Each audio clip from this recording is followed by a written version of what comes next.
L'air du temps prend le temps d'une lecture fine de l'actualité et des événements. L'air du temps reçoit Alioune Ndiaye, journaliste et producteur de contenu, et Daouda Tall, éditorialiste et consultant. L'air du temps aborde deux thématiques, le bras de fer et l'appel à la résistance d'Ousmane Sonko et la menace djihadiste. L'air du temps, c'est ce dimanche 28 février 2021 de 10h à 11h avec Alassane Samba Diop sur iRadio, la première radiovision du Sénégal.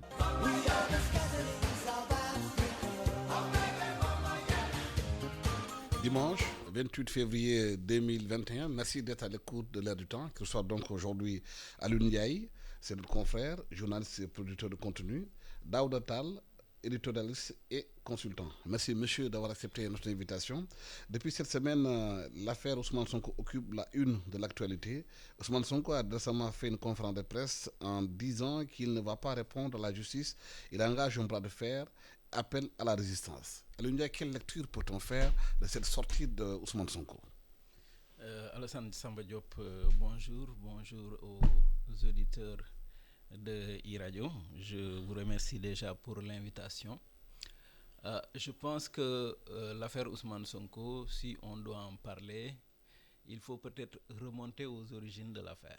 Ne pas simplement s'arrêter aujourd'hui sur la déclaration faite par M. Sonko de sa volonté de résister, de ne pas répondre à l'appel de la justice sénégalaise et d'engager un bras de fer. Depuis que l'affaire a éclaté, il y a pour moi deux choses qu'il faut distinguer, les faits et les commentaires. Sur les faits, on peut s'entendre sur un certain nombre de choses. Premièrement, M. Ousmane Sonko s'est effectivement rendu dans ce salon de massage. Il s'y est rendu plusieurs fois. Je pense que ça, personne ne le conteste. Deuxièmement, le 2 février, M. Ousmane Sonko s'est rendu au Sweet Beauty, comme on l'appelle.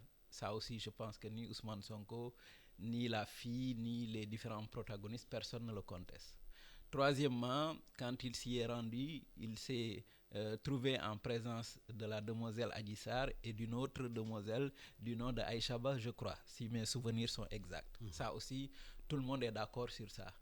Quatrièmement, à la fin de cette séance de massage, mademoiselle Adji Sarr a demandé à mademoiselle Aïchaba de les laisser seules. Je pense que ça aussi, tout le monde est d'accord. Maintenant, ce qui s'est passé après, c'est ça qui pose problème. C'est là où les gens sont en train de se poser des questions. Et jusqu'à preuve du contraire, pour moi, c'est la parole de Adji Sarr contre la parole de M. Sonko.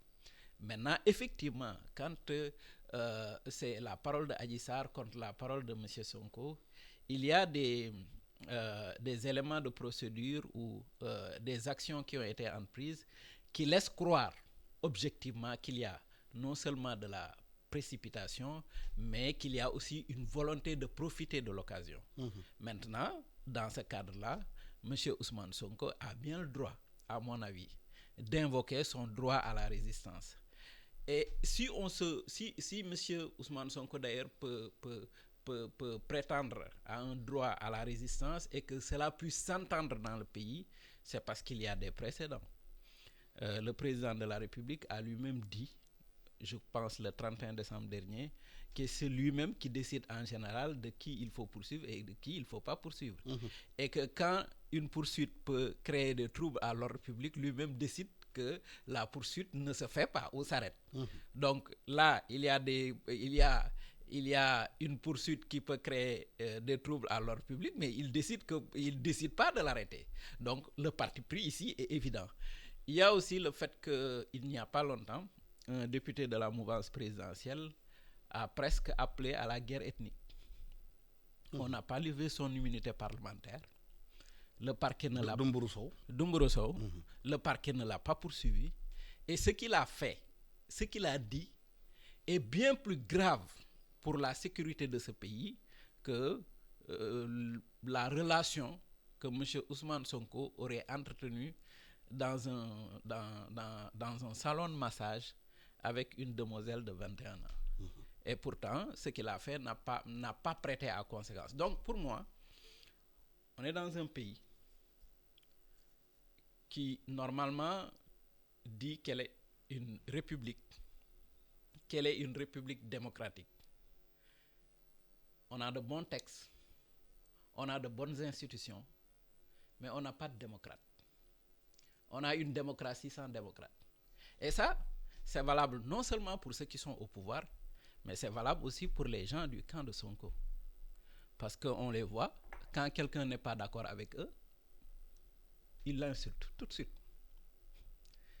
On voit aussi, et ça je l'ai gardé en mémoire parce que c'est quelque chose qui m'a beaucoup marqué et beaucoup frappé, que pendant la présidentielle, quand les radios ont commencé à donner des résultats qui ne lui étaient pas favorables, lui-même et Idrissa Seck sont sortis pour faire une conférence de presse pour menacer la presse pour menacer des institutions médiatiques. Absolument. Donc quelqu'un qui n'est pas au pouvoir et qui menace de fermer la bouche à des gens qui ne font que leur travail, je me dis au fond, peut-être que s'il était au pouvoir, il ne vaudrait pas mieux que ce qu'il dit, ce qu'il conteste. Donc, en général, les opposants, les hommes politiques africains, pour eux, le principe de non-contradiction ne s'applique pas à eux. Ils sont au pouvoir, ils sont d'accord avec tout ce qui se fait. Ils sont dans l'opposition, ils sont contre. On ne discute pas de principe, on discute de position en fait. Donc, je pense que aujourd'hui, le Sénégal est dans une situation où, au fond, s'il y a des problèmes à s'entendre sur les règles du jeu, il n'y aura pas de jeu. Non, c'est parce qu'il n'y a pas de règles en fait. Ou les règles ne sont valables que pour une catégorie de personnes et ne sont pas valables pour une autre catégorie de personnes. Je fais une petite digression pour parler de l'affaire, d'une autre affaire dans l'affaire dont on parle peu. C'est le cas de Guy Marius Sagna, l'affaire Guy Marius Sagna, Assane Diouf et Clédor Sène. Pour moi, l'abus de pouvoir là-bas est encore plus grave. Parce que voilà qu'un Clédor Sène fait un audio, ou je sais pas, une audio, pour parler d'une organisation qu'il faudrait mettre en place pour une insurrection, je ne sais pas quoi, qui cite le nom de 2 personnes. Il cite juste le nom de ces 2 personnes.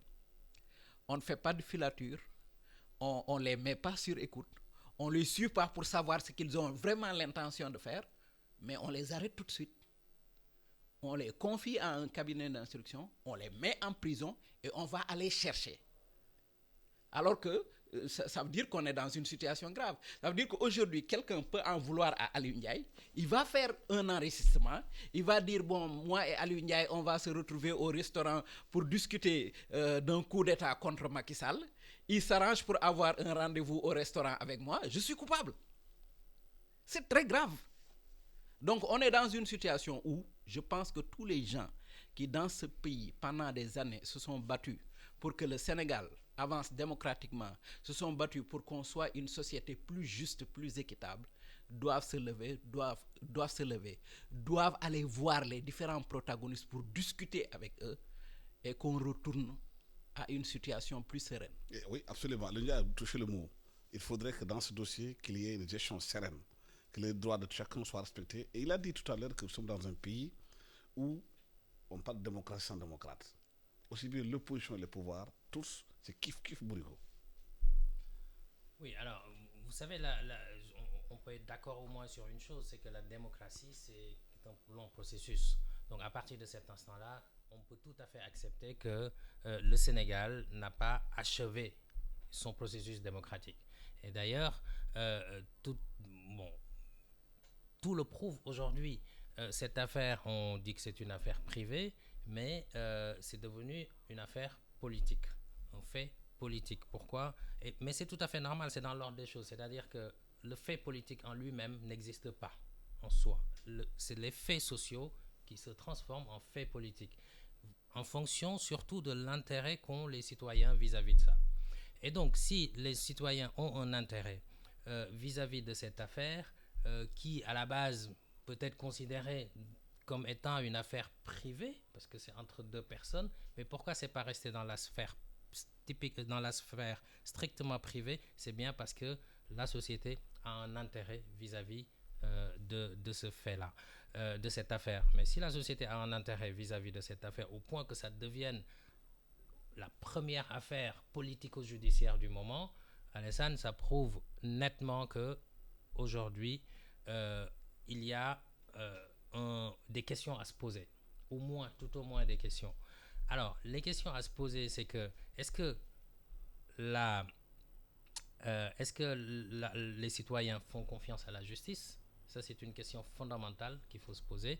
Parce que pour moi, de toute façon, il faut qu'il y ait justice. Parce que c'est de l'intérêt même d'Ousmane Sonko de se laver à grande eau. Moi, il y a 2 semaines, j'ai été interrogé sur cette antenne.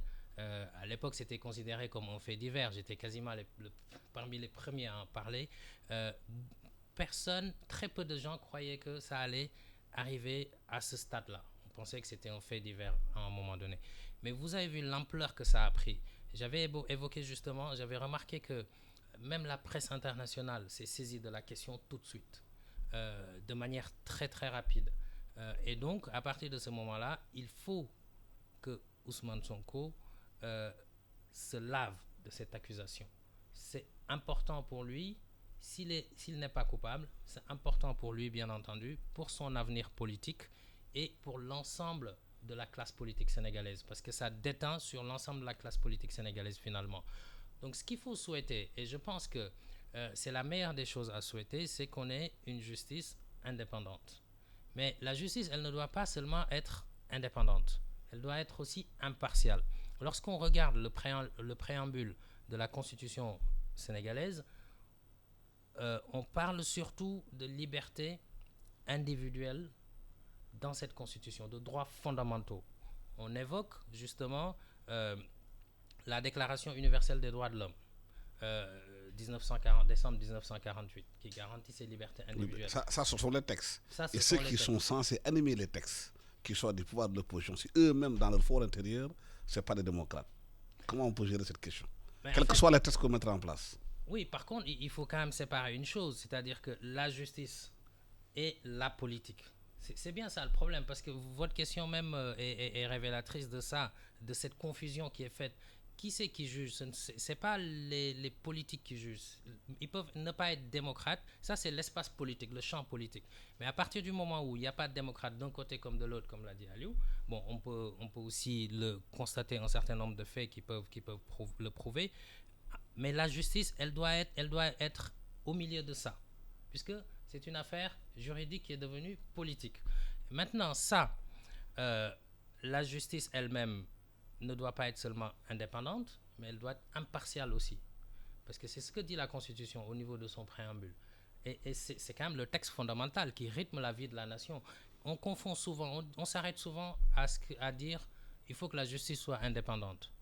Mais il y a l'indépendance, il y a l'impartialité. La justice, elle peut être indépendante dans son mode de désignation des juges, dans son mode de fonctionnement, etc. Ce n'est pas lié à un pouvoir quelconque.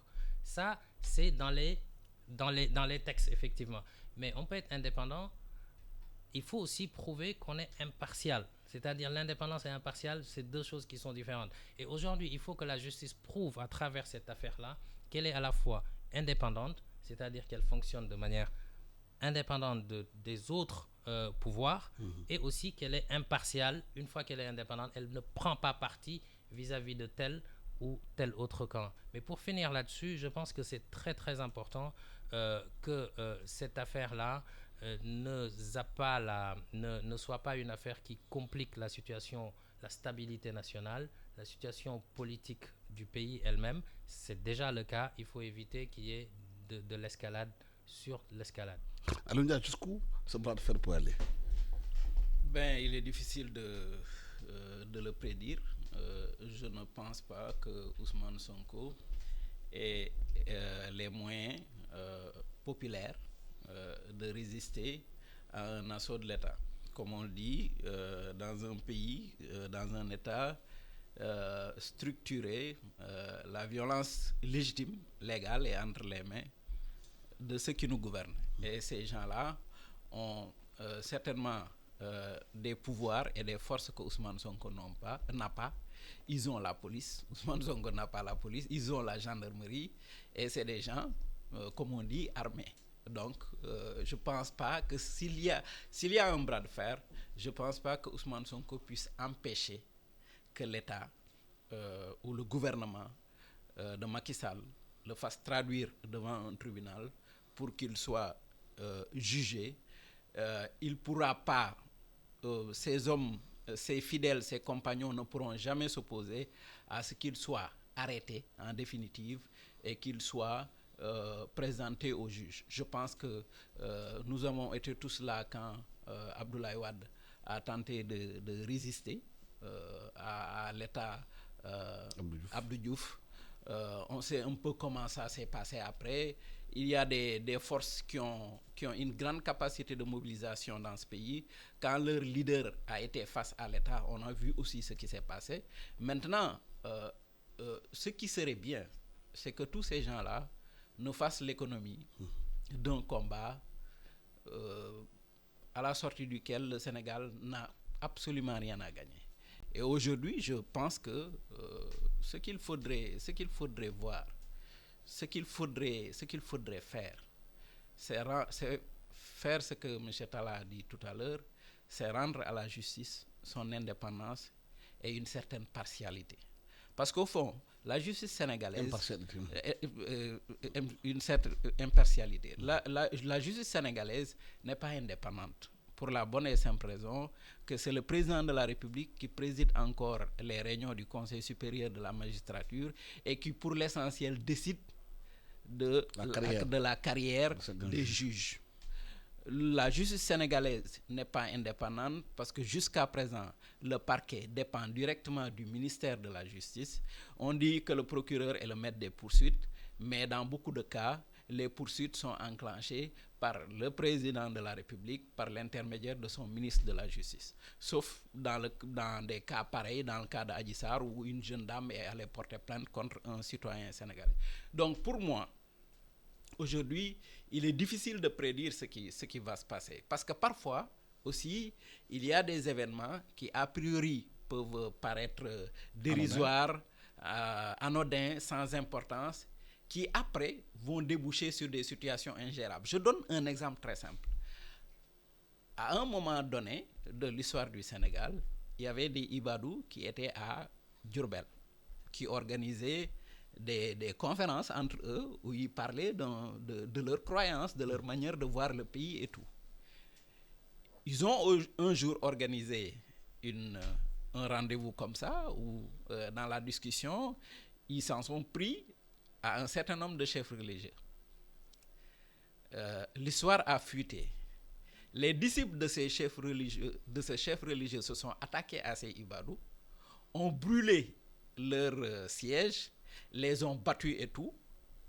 Les Ibadou ont demandé justice, ont porté plainte et tout. Il n'y a pas eu de suite. Ces gens n'ont pas été condamnés. Dans le groupe de Ibadou qui organisait cette réunion-là, est sorti les premiers terroristes sénégalais. Ouais. Parce que quand ils se sont rendus compte que le pays ne leur rendait pas justice, quand ils ont réclamé justice et que les gens ont préféré fermer les yeux parce que de l'autre côté, c'était un lobby très puissant, ils sont allés au Nigeria. Ça crée un ressenti. Oui, ils ont organisé. Un sentiment d'injustice. Oui, ils ont organisé une réunion du côté de Bambilor Sangalkam, je ne me souviens plus. Après, certains d'entre eux sont partis au Nigeria. Ils ont rejoint Boko Haram, simplement parce qu'ils avaient l'impression que chez eux, on ne les protégeait pas, qu'ils n'avaient pas le droit d'exprimer leur opinion, de dire ce qu'ils pensent. Et que si, après avoir dit ce qu'ils pensaient, ils étaient victimes d'une agression ou d'une injustice, mais il n'y avait rien à faire, que les gens pouvaient fermer les yeux, que l'État pouvait fermer les yeux, parce que de l'autre côté, l'agresseur est protégé par quelqu'un qui a une certaine influence, une certaine puissance. Donc c'est le sentiment d'injustice qui, en général, provoque des réactions, je veux dire, disproportionnées.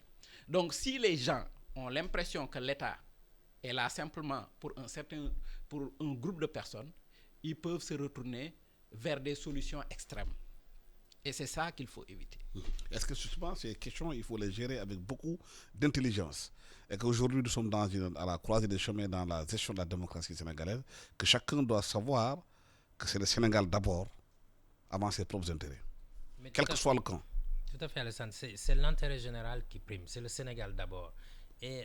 Mais là, je rebondis sur ce que dit Aliou Ndiaye, c'est-à-dire que là, la justice, c'est le fondement de la société. Ça, le texte fondamental le reconnaît.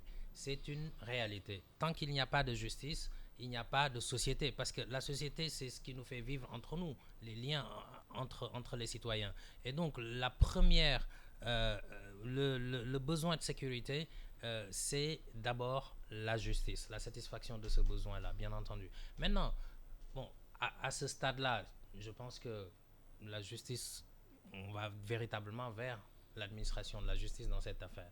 Donc bon, quelque part, je ne sais pas si votre question a trait à ça, mais à mon avis, le retour en arrière ne me semble plus possible. Mais parce que dans tous les pays du monde, les juges sont choisis par le président, même aux États-Unis. Même la Cour suprême, ceux qui sont là-bas, c'est des candidats du président qui ont été choisis.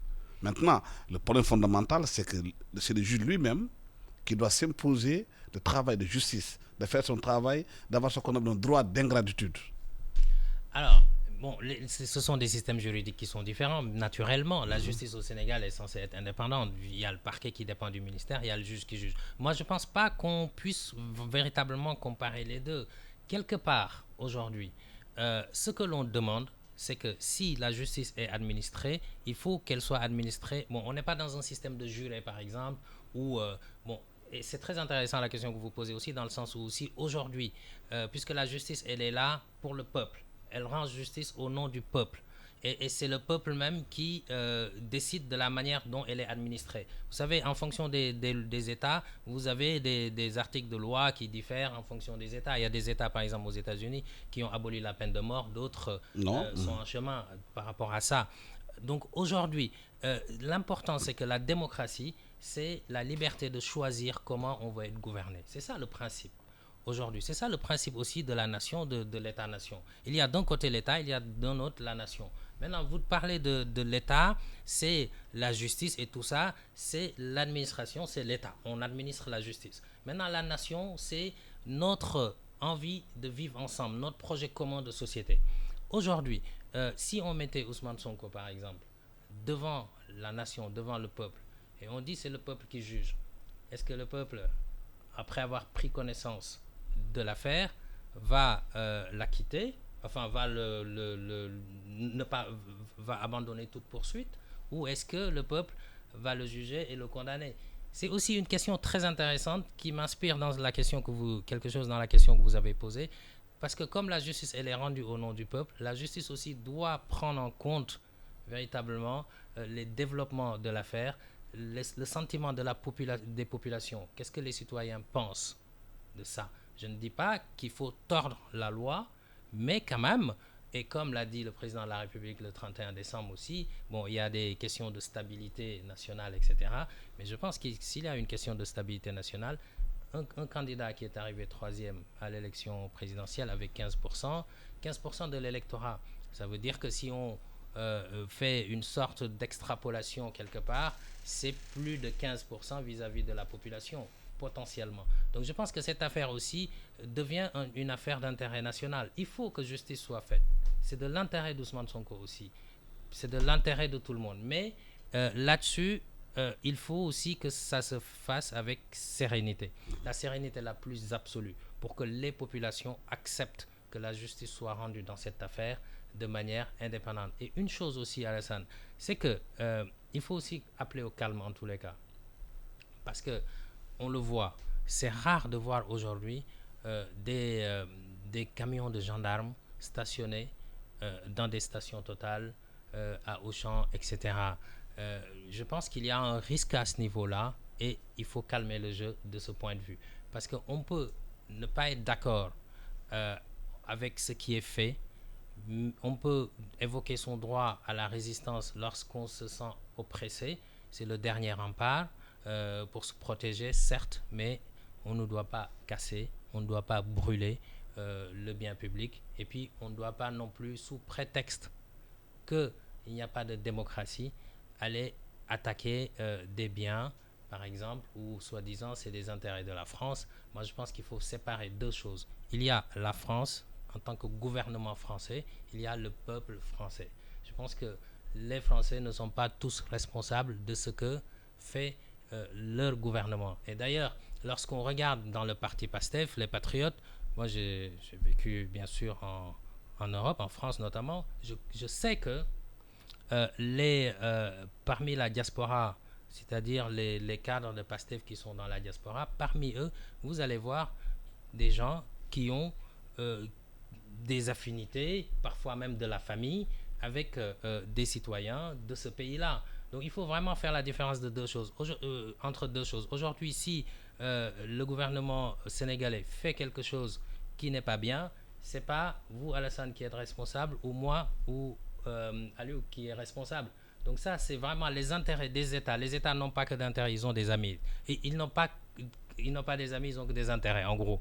Donc ça n'a rien à voir avec le peuple. Séparer les gouvernements et les peuples, appeler à la paix de ce point de vue-là, ne rien brûler, ne rien casser. Je pense que c'est de l'intérêt du PASTEF, c'est de l'intérêt d'Ousmane Sonko, et surtout que la justice soit faite si on va jusqu'au bout, mais de manière indépendante et totalement impartiale. Ça, c'est important. Aloudia, dans cette affaire, on parle plus d'Ousmane Sonko que d'Adji Sarr. Certains se demandent, est-ce qu'Adji Sarr a des droits aussi dans ce pays-là? Pourquoi défendre autant Ousmane Sonko oublie Adji Sarr? Non, moi je pense que c'est Adji Sarr peut-être qui parle moins que Ousmane Sonko. Ousmane Sonko parle beaucoup, ou du moins parle, se défend. Les proches de Ousmane Sonko parlent et se défendent.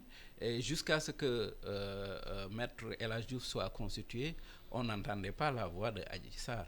Et si vous faites attention d'ailleurs, dans leur manière de communiquer tous, ils évitent de se retrouver dans des situations où les journalistes peuvent poser des questions.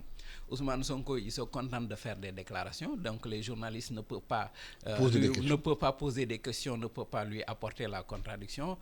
Maître El Hadji Diouf dit lui maintenant qu'il y a le secret de l'instruction, qu'il ne veut pas violer le secret de l'instruction et qu'il ne veut pas plus ou moins répondre aux journalistes, aux interrogations des journalistes. Donc pour moi, on est dans une sorte de guerre, et en général, à la guerre, comme on nous a appris à l'école de journalisme, il faut faire très attention, il y a beaucoup de manipulation. Les gens prennent leur aise par rapport à la vérité. Donc aujourd'hui, moi je me dis, quand j'écoute ce que les gens disent, j'essaie d'avoir un tamis, j'essaie de procéder, de prendre du recul, et j'essaie de m'en limiter aux faits. Et comme je l'ai dit tout à l'heure, je l'ai dit au début de mon propos, pour moi, il y a au moins 4 choses sur lesquelles tout le monde s'entend. Ousmane Sonko est allé à Sud Boti. Ousmane Sonko a été massé par Adji Sarr et Aïcha Ba. À la fin du massage, Adji Sarr a demandé à Aïcha Ba de se retirer. Après, ce qui s'est passé maintenant, c'est ça le problème. C'est ça qu'on doit élucider. C'est ça qu'on doit élucider. Maintenant, moi, je trouve que si les gens du gouvernement n'avaient pas pour idée de profiter de l'occasion de neutraliser un adversaire politique, les gendarmes qui sont très compétents de la section de recherche auraient pu mener une enquête aboutie où ils auraient pris leur temps avec une délégation judiciaire pour non seulement aller trouver peut-être M. Sonko jusque chez lui et lui poser des questions sans que les gens ne soient au courant, ok, qu'ils puissent faire leur travail et tout. Parce que moi, j'ai entendu depuis quelques jours un certain nombre de développements. Dans le cadre de ce dossier, comme je pense qu'il y a beaucoup de manipulation, je fais très attention aux faits qui me sont révélés. Mais je trouve que si les gens avaient pris la peine de faire leur travail sereinement, dans le but simplement de rendre justice à Adji Sarr, il n'y aurait pas eu tout ce bruit. Il y a eu une volonté manifeste de profiter de l'occasion. Il y a une volonté, à mon avis, manifeste de neutraliser un adversaire politique. Et je trouve tout cela bien dommage, parce que je pense que le Sénégal mérite mieux. On dit, ouais, les peuples n'ont que les dirigeants qu'ils méritent. Non, non, non. Moi, je trouve qu'on ne mérite pas ça. Qu'on mérite mieux. Qu'on a travaillé pour avoir mieux. Et encore une fois, je le dis, qu'ils soient dans l'opposition comme dans le pouvoir, pour moi, c'est la même chose. Et regardez déjà leur communication pour s'en rendre compte. Pour l'essentiel, aujourd'hui, leur communication, c'est quoi? Je viens, je fais une déclaration, personne ne peut me poser une question. je viens, je fais une déclaration, je vous dis non, je peux pas entrer dans le détail parce que bon, on est en instruction. Ou bien sur les plateaux, qu'est-ce qu'ils font? Ils font du rouleau. Et nous, on a travaillé dans la communication, dans la stratégie de communication. On sait que quand quelqu'un vient dans un plateau et qu'il cherche à tout le moins à faire du rouleau avec tout le monde, c'est qu'il a des choses à cacher. Il n'a pas d'argument. Il n'a pas d'argument, il a des choses à cacher. S'il avait des arguments, des faits qu'il peut mettre sur la table et tout, il se mettrait pas tout le temps à se disputer avec tout le monde. Donc moi, je trouve, pour l'essentiel, que tous ces gens-là, ils n'ont pas beaucoup de respect pour nous, les Sénégalais, qui les avons mis là, ou qu'ils prennent le temps de diriger.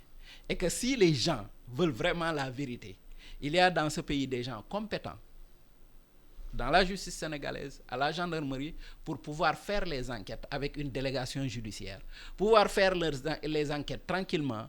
Le juge peut se transporter sur les lieux, parce qu'il y a beaucoup de choses que les gens disent. J'ai lu dans le procès verbal que le sieur Mbaye là a dit que la dame lui a dit que Ousmane Sonko venait avec des armes.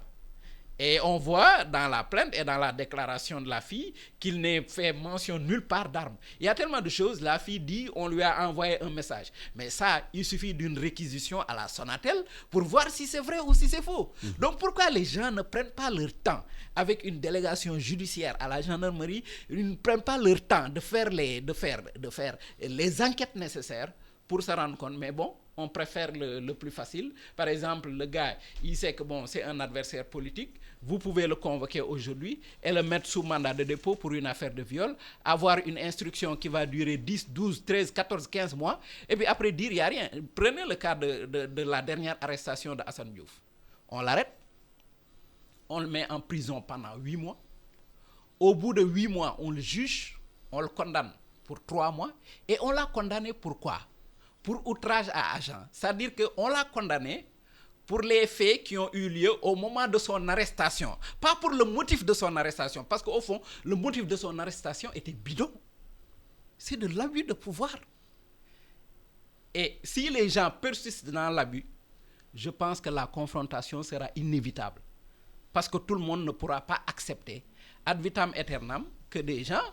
on n'est pas dans une royauté. On est dans une république.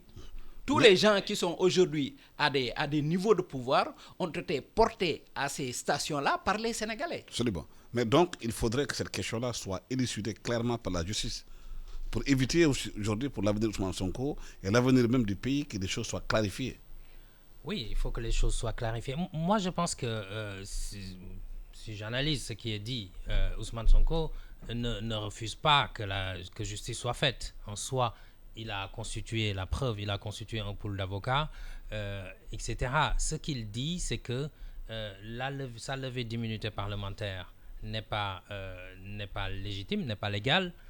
Bon, là-dessus aussi, on a à dire et à redire quand on regarde la démission d'un certain nombre de députés de cette procédure.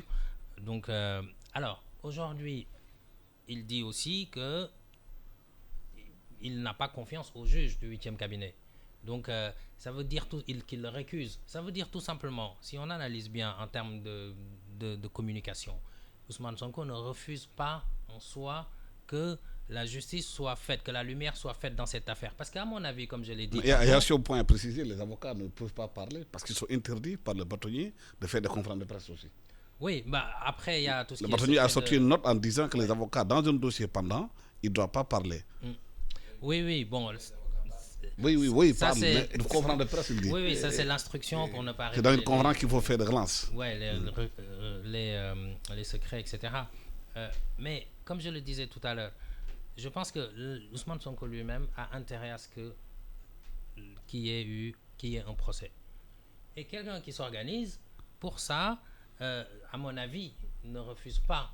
Parce que il y a un pool d'avocats, il s'organise, il organise sa défense, etc. Maintenant, ce que l'État doit faire, c'est de tenir compte des remarques d'Ousmane Sonko. C'est de dire, la procédure n'a pas été légalement faite, etc. Je récuse ce juge. Bon, tout ce que l'État peut faire pour apaiser, pour permettre au citoyen qui va être jugé dans une affaire dite privée, que ce citoyen-là soit sûr qu'il est en face d'une justice et d'un juge qui va le juger seulement et seulement selon les faits. Je pense que l'enjeu, il est là. L'enjeu n'est plus aujourd'hui de dire est-ce que il va y avoir procès ou pas, est-ce que Ousmane Sonko veut laver son honneur après ces accusations-là qui lui sont tombées sur la tête ou pas. C'est pas ça le problème. Le problème, c'est quelqu'un qui n'a pas confiance en la justice. Et il faut dire aussi, nous, en tant qu'analystes, on le voit aussi que c'est pas que lui. Beaucoup de citoyens n'ont pas confiance aussi en cette justice. Maintenant, il ne faut pas jeter le bébé avec l'eau du bain, parce que, bon, dans un État, il faut une justice aussi. Tout système est à parfaire. La justice sénégalaise est très certainement à parfaire. Mais il faut travailler dans ce sens-là et donner à Ousmane Sonko l'ensemble des garanties qui lui permettent de se présenter devant sa justice et en étant sûr qu'il va être jugé avec au niveau de la justice de manière totalement indépendante, impartiale. Et lui, il croit en sa culpabilité. Bon, il y a quand même il ne croit pas lui-même il croit qu'il n'est pas coupable, bien sûr, il le sait, il le dit lui-même en tout cas. Et je pense aussi que lorsqu'on regarde le dossier, bon, moi j'ai dit, franchement, le viol avec menace d'armes, j'ai vraiment beaucoup de mal à le croire, personnellement. Pourquoi ? Parce que menacer avec des armes pour violer quelqu'un, j'ose espérer que dans notre société, personne n'en est capable. Alors si ça c'est vrai, ça veut dire tout simplement que il faut qu'on se soigne dans cette société-là. Il faut que les hommes politiques se soignent, il faut que la société se soigne, etc. Donc je préfère ne pas croire en ce scénario-là de viol avec menace. Maintenant, avec des armes à feu, maintenant ce qui se passe, ça me semble grossier. Maintenant, ça veut dire quoi aussi? Qu'on ne sait pas ce qui s'est passé là-bas. Il y a eu quelqu'un qui s'est rendu quelque part, qui a bénéficié d'un certain nombre de services d'une personne. Cette personne se retourne pour porter plainte. Il faut trier ça au clair. Ça, c'est tout à fait normal. Il faut que la justice soit faite. Et c'est inévitable, à mon avis. Et qu'on fasse très attention à ne pas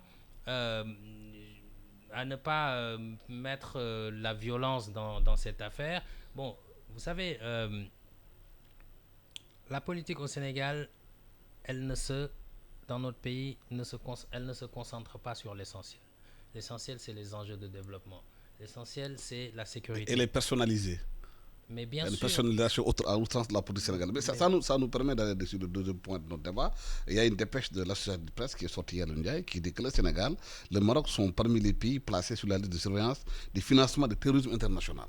Et tout récemment, le président, dans une interview, a dit que les terroristes sont vers Kidira. Entre autres, il y a des commerçants qui ont été mis en prison parce qu'ils étaient en contact avec le terrorisme international. Oui. Des questions très sérieuses. Ça. Oui. Je dis, le Sénégal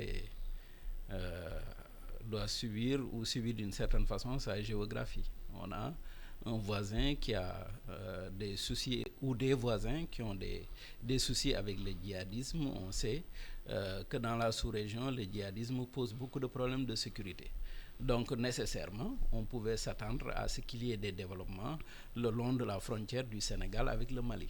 Et maintenant, le Sénégal est placé sur la surveillance du financement international. Non, ça veut simplement dire qu'il y a un certain nombre de mesures que le Sénégal doit prendre pour gérer un peu pour gérer les flux d'argent qui entrent et sortent du pays, pour qu'on soit sûr que cet argent ne sert pas à financer le terrorisme. Je pense que c'est simplement ça. Hein. Je pense que c'est des mesures d'ordre administratif qu'il faut prendre pour ça. Et que si le Sénégal prend ces mesures-là, je pense qu'elle va sortir rapidement de cette liste.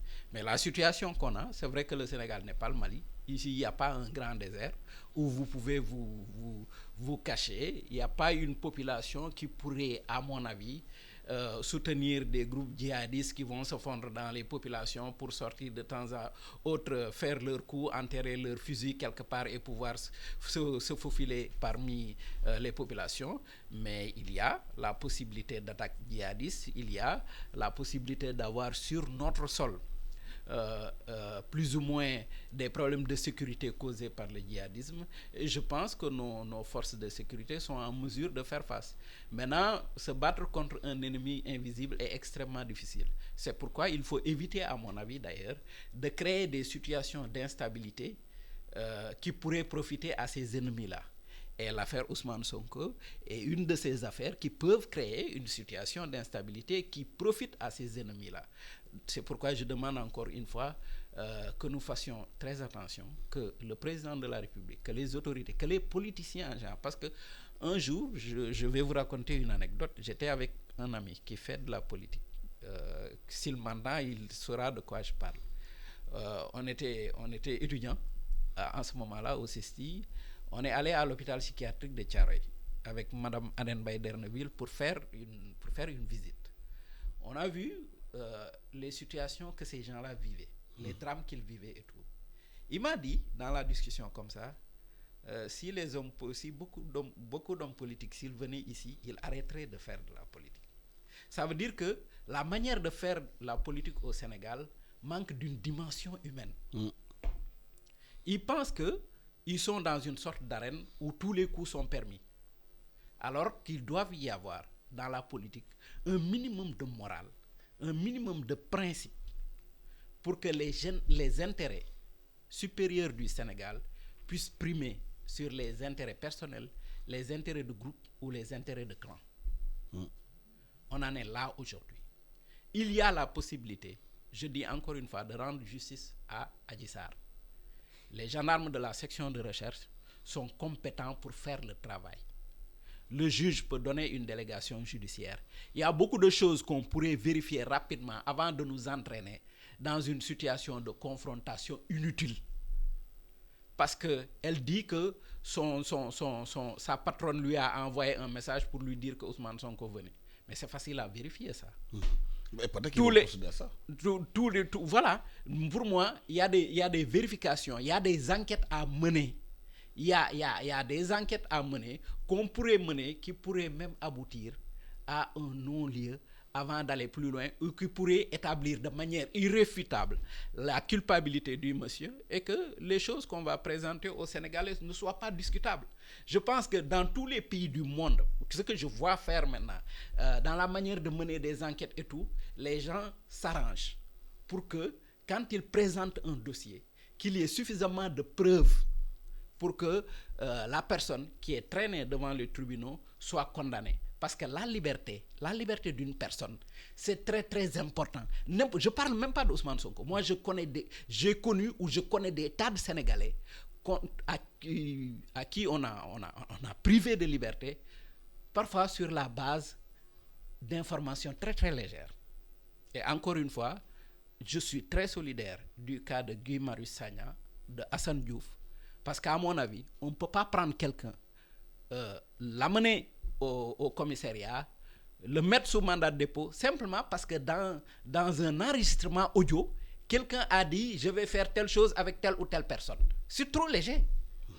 Et l'affaire djihadiste aujourd'hui dans la sous-région, quelles sont les mesures qu'il faut prendre pour éviter que le pays soit dans une situation difficile?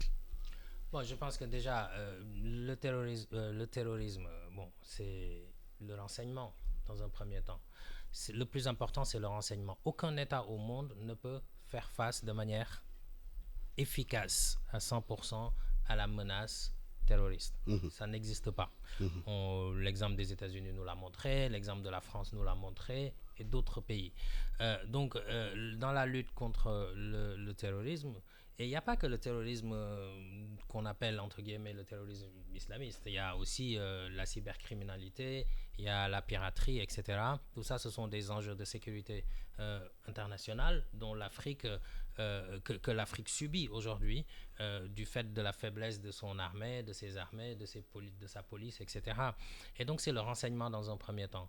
Le renseignement et le développement. Pourquoi le renseignement? Parce que vous ne pouvez pas... De toute façon, on n'a pas une armée qui est capable de s'occuper. Les frontières sont poreuses. Nos frontières sont poreuses. On peut traverser un pays à l'autre. Regardez la zone des 3 frontières, Mali, Burkina Faso, Niger. Aujourd'hui, on ne sait même pas où s'arrête la frontière entre ce qu'on appelle la zone des 3 frontières. On peut passer d'un pays à l'autre, rentrer, sortir comme on veut.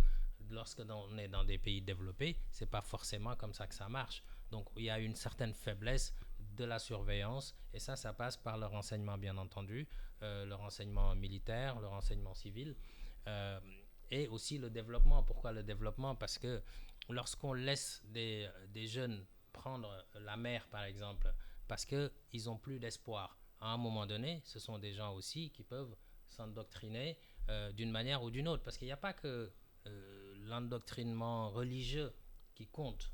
Hein. Bon, le terrorisme n'a pas été toujours que pour les musulmans, et puis il ne faut pas faire l'amalgame. Il y a aussi d'autres religions qui ont subi le même sort par des gens qui, de l'intérieur, se sont radicalisés, etc. Mais il n'y a pas que ça. Mais regardez, par exemple, aujourd'hui, je note une certaine forme de panafricanisme, et c'est lié à l'affaire dont on parlait tout à l'heure aussi. Aujourd'hui, le legs que nous ont laissé les anciens, le panafricanisme, Cheikh Anta Diop, Kwame Nkrumah, etc., je pense que c'était un panafricanisme qui est paisible. Une lutte par les idées, par le fait d'affirmer sa souveraineté, etc. Mais aujourd'hui, il y a quand même un risque dans ce sens aussi. Vous avez des gens qui se sont, je ne dirais pas qu'ils se sont radicalisés, mais qui sont prêts à faire de la violence pour retrouver la souveraineté dans les États africains. Vous avez des mouvements comme ça. Je ne fais pas l'amalgame. Par exemple, au Niger, on a Succès Masra, qui est un leader panafricaniste qui a émergé assez vite. On a au Tchad, pardon, on a au Niger Ibrahim Yacouba, et je pense qu'il y a une forme d'alliance qui peut se faire aussi avec Ousmane Sonko, c'est de la même trempe. Maintenant, il ne faut pas mélanger les deux. Ça ne veut pas dire que être patriote, c'est être violent. Non, mais je pense que c'est de l'intérêt, notamment des patriotes, des panafricanistes, de surveiller les contours de la lutte. C'est-à-dire de ne pas laisser des groupes venir se greffer à ça pour attaquer des intérêts, pour faire de la violence. Parce qu'on est dans un monde, et c'est tout l'intérêt de ces panafricanistes-là. Et c'est lié au terrorisme dont on parle, parce que aussi, il y a des gens qui prennent les armes, qui se font exploser, soi-disant, entre guillemets, des djihadistes. Bon, moi, j'aime pas trop le mot, parce que nous, on a ici nos figures qui ont fait du djihad, El Hadji Omar Tall, etc. On peut dire juste le terrorisme, la radicalisation. Des fois, c'est pas seulement une question de religion. Et c'est rarement une question de religion, parce que lorsqu'on observe bien le profil de ces gens-là, notamment ce qui s'est passé en France par exemple, ce sont des gens qui finalement se sont sentis exclus de la société, et c'est même pas des érudits, ils savent même pas réciter le Coran en règle générale. Ce sont des gens qui n'ont pas de travail, désœuvrés, qui se sont sentis exclus, etc., et qui finalement se radicalisent. Donc je pense que l'idéologie politique aujourd'hui qu'on a, qui se développe un peu partout en Afrique, pour être efficace et légitime, doit surveiller ses contours et les arrières pour éviter que tout le monde se greffe autour de ça. Et je pense qu'il y a un risque aussi pour ces leaders politiques de se faire infiltrer dans ce domaine. C'est pour ça qu'il faut faire attention à ne pas avoir des messages de haine. Si vous voulez, on peut réclamer la souveraineté sans que nous tous, on est panafricains quelque part. J'ai travaillé pour Africa 24 à Paris, où on sait très bien qu'on disait que des choses pour l'Afrique. Tout le monde a pris sa part de risque en faisant appel à une Afrique souveraine, en mettant en avant nos pays africains. Donc c'est qui aujourd'hui le patriote? Donc tout ça, ce sont des éléments qui sont importants à noter, en sachant que c'est la paix qui est importante, et la justice aussi, parce qu'une justice indépendante... Justement, le djihadisme trouve son terreau dans la pauvreté, entre autres. Qu'est-ce que l'État doit faire justement pour les jeunes qui sont dans cette situation dans l'Est du pays, pour éviter justement qu'ils soient infiltrés? Qu'est-ce que l'État doit faire, ou qu'est-ce que l'État devait faire? Devait faire. Oui. Parce que je pense que quand même, le Sénégal est indépendant depuis 61 ans maintenant. Et je pense qu'en 61 ans, il y avait beaucoup de choses qu'il fallait faire, que nous n'avons pas faites. Aujourd'hui, c'est principalement le sous-développement, la pauvreté, la rupture sociale, l'injustice qui alimente ces mouvements-là, qui permet à ces mouvements-là de recruter. Donc, il y avait des choses à faire, nous ne les avons pas faites. Qu'est-ce qu'on peut faire aujourd'hui? Je pense que tout ce qu'il peut faire pour se prémunir, c'est ce qu'il a dit dans un premier temps, c'est d'abord le renseignement, savoir ce qui va se passer, pouvoir anticiper. C'est peut-être la répression pour les dissuader de plus ou moins créer une situation sécuritaire instable au Sénégal. C'est implanter des camps militaires comme ils sont en train de le faire le long de la frontière. Maintenant, il y a les effets, il y a la cause. La cause de tout cela, au fond, c'est quoi? C'est la pauvreté, c'est l'absence d'équité sociale, c'est l'injustice, c'est l'abandon. Et ça, si on peut faire 60 émissions sur comment les élites africaines en général ont failli dans la mission de mener à bon port leur peuple. Et c'est vraiment dommage qu'on en soit encore là. Voilà. Le temps qui nous est imparti est terminé. Merci infiniment à Lundiaï, journaliste et producteur de contenu. Merci infiniment à Daoud Tal, qui est éditorialiste et consultant. Merci d'avoir été avec nous sur iRadio à l'ère du temps. À la technique, Biran Sissé, micro Alassane Samba Diop. Excellent dimanche à tous. Vous écoutez iRadio 90.3, la première radio vision